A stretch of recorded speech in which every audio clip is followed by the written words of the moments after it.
Hi, my name is Mandy and today we're going to be talking about the books that I read in the last half of October. This is my end of October wrap-up. In the first half of October, I ended up reading 14 books. It was a lot. I got stressed and I revisited a lot of my favorites, and those were super quick reads, and yeah, I did not do quite so well in the second half of October, but that's okay. You read what you can and you don't read what you can't. I ended up reading 5 books in the last half of October, which I am pretty proud of. The biggest part that I'm proud of is that I knocked off some books that have been on my shelf for a few years, and that is always a win. Hopefully my glasses aren't too reflecty. I think I'm gonna take them off. I can't see anything right now, but that's okay. Before we get started on talking about the books, I will share some stats on what I did read this month. As I said, I read 19 books. The 19 books includes 4 physical books, 8 mixed format books, where I read it with both the audiobook and the physical book, and 7 audiobooks. We're doing pretty good, huh? Although quantity is not always quality, and I did have an average rating of 3.3. It wasn't the most amazing month for 5-star reads, but I did have some. The first book that I read was Bewitching by Alex Flynn.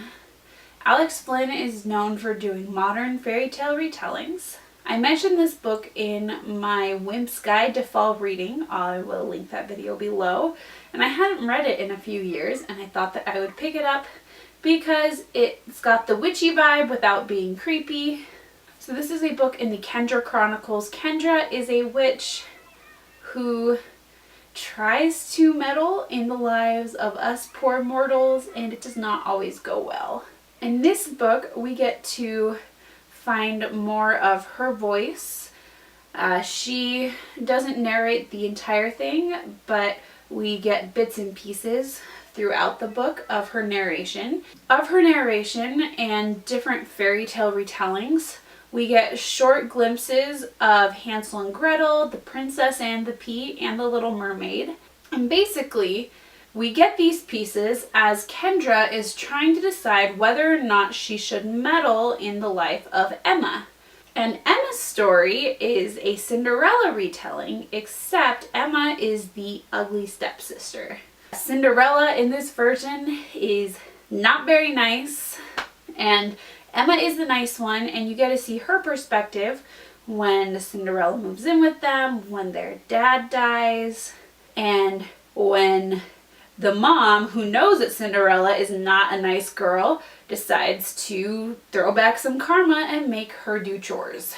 But despite Cinderella being there, she's really messing around with Emma's life, and she's not nice to her, and a lot of people don't see it. And so this book is Kendra's way of trying to figure out if she should help out Emma, if she should meddle, because meddling has not always gone well for her, and she's sharing the examples of how meddling hasn't gone well. One thing I did like about this book was the creative new perspective.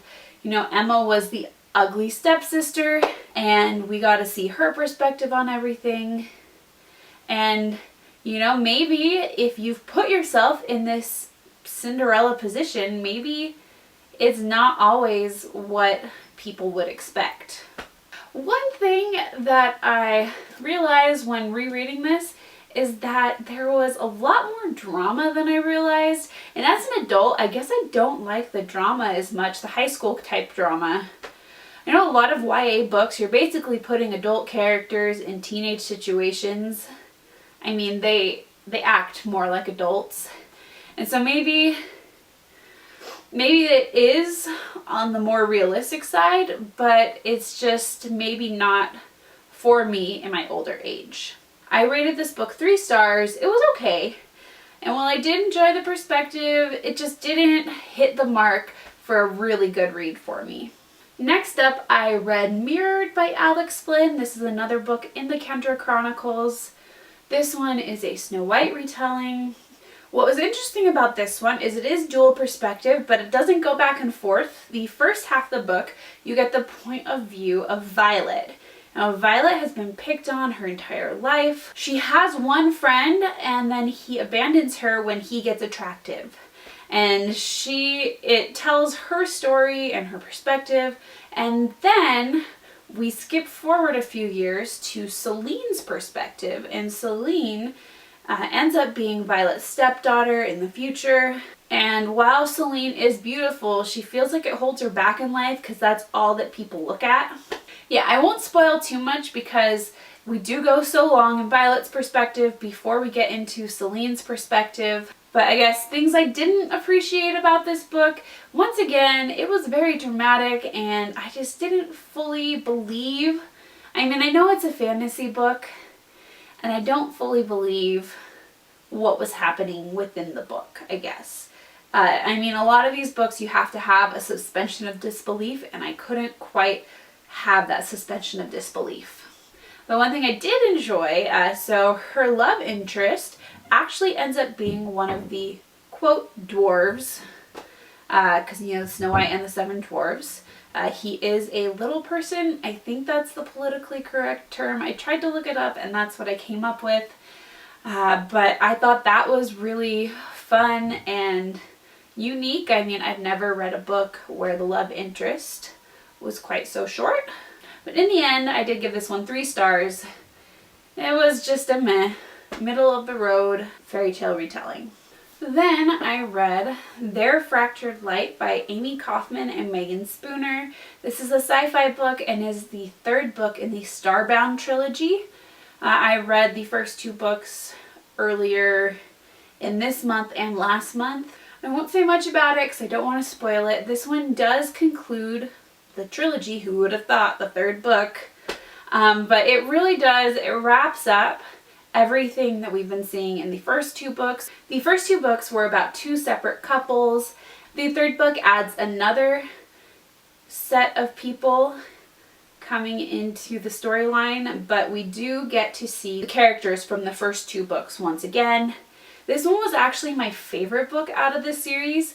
The characters, their names were Sophia and Gideon, and they were a breath of fresh air, I guess. The first 2 books, they were so serious. There was not a lot of joking. There were intense events happening, and I guess they didn't have a whole lot of fun, and I didn't realize that that was missing until I read this book. Gideon and Sophia were more lighthearted. Even though they'd gone through hard things, they could still have a good attitude. And while I did rate this 4.5 stars, it was, like I said, it was my favorite out of this whole series.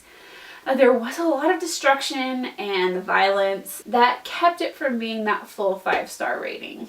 The next book that I read was the Scorpio Races by Maggie Stiefvater. And let me tell you, if you haven't read this book yet, you need to read it. I was so surprised. So we follow Sean and Puck. They both have been living on this island for their entire lives. And the big thing on the island is every fall they have the Scorpio Races. Scorpio Races is this very violent race with these water horses. In this world, I guess it's slightly magical, but not really magical. You have these horses that live in the ocean, and they are much more violent than normal horses. They are meat eaters, and people will catch them and try to domesticate them, but they're still very vicious, and they have this big horse race with them, and that's what makes it so vicious. Now, Sean has grew up with the races. His dad actually died during a race when he was a child, and he has won 4 of the last 5 races, so he is the one to beat. And Puck finds out that her brother is going to be leaving the island, moving away, and it scares her so much that she tells him, "You can't go, I'm riding in the races." The only problem is she doesn't have money, and as time goes on, she gets more and more incentive to actually compete in these races, but she doesn't have a water horse. She actually decides to enter with her normal horse, which a lot of people aren't that big on. So her and Sean end up coming together through the races, and I will leave it off there. It was so good. Maggie Stiefvater's writing is so beautiful, and I gave this book 5 stars. If you haven't checked this one out, you definitely should.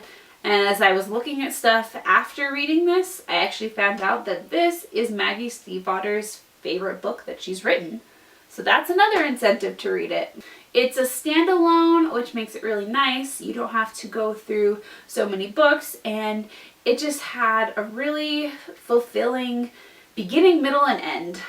The final book that I'm going to be talking about is The Lady of Bolton Hill by Elizabeth Camden. This is one I picked up at the thrift store. It was 50 cents, and the whole reason that I picked it up is because I knew it was published by a Christian publisher, and it meant that I could read a historical fiction book without sex. It has been sitting on my shelves for a while now, and I decided to finally pick it up. So you have 2 people. You have Daniel and Clara. They grew up together. They were brought together by a love for music, except he was from the wrong side of the tracks. His dad worked in the mill, and he was shaping up to continue working in the mill after him. Clara's dad is a minister. He's a very wealthy minister, and she grew up very privileged. When Daniel is 18 and Clara is 16, they are separated, and they don't meet again for 12 years. A lot changes in 12 years. Not so much with Clara. She is pretty similar to what she was before, but Daniel is now a very successful businessman. He is wealthy, and maybe they can come together. Except they have some things that are holding them back from being able to be together. Can they overcome them? I don't know. You'll just have to see. I rated this book 2 stars. I just feel like the execution was not solid. I didn't fully see exactly why the characters liked each other so much / loved each other so much. And there were some big changes that happened that didn't really feel like the events that led to those changes warranted the changes that happened. Does that make any sense? I don't know. I was just a little disappointed by this. This is probably going into the donate pile. I mean, I paid 50 cents for it. Not a lot of love lost by this. Another thing that bothered me a little bit is the title and the cover do not really fit the vibe of the story. The Lady of Bolton Hill makes it seem like it is set in England and all of that, but it's actually set in Baltimore. I don't know why it was called The Lady of Bolton Hill. She was from Bolton Hill, but they literally only mentioned Bolton Hill like 2 or 3 times. And so I didn't fully understand what or how the title related to the rest of the book. I think she could have found a better title, and they could have chosen a better cover. Well, there you go. That was my reading month. What did you guys read in October? 19 books is not half bad for me, and I feel pretty accomplished. Okay, no, 19 books is amazing. I can't believe that I read that much in the first half of the month. The second half of the month was much more indicative of what I can read in a month. Except the last few months have been really good reading months. I don't know. I just don't think that it's going to last. So what did you read? Let me know what your favorite book of October was. If you've read any of these books, did you have similar feelings on these as me? Some semi-disappointing reads, some really great reads, some surprising reads. It was a great month. If you liked what you saw, feel free to click subscribe. You can also follow me on my social media, which I will link down below. I hope you're having a great bookish day, and I'll see you next time. Bye!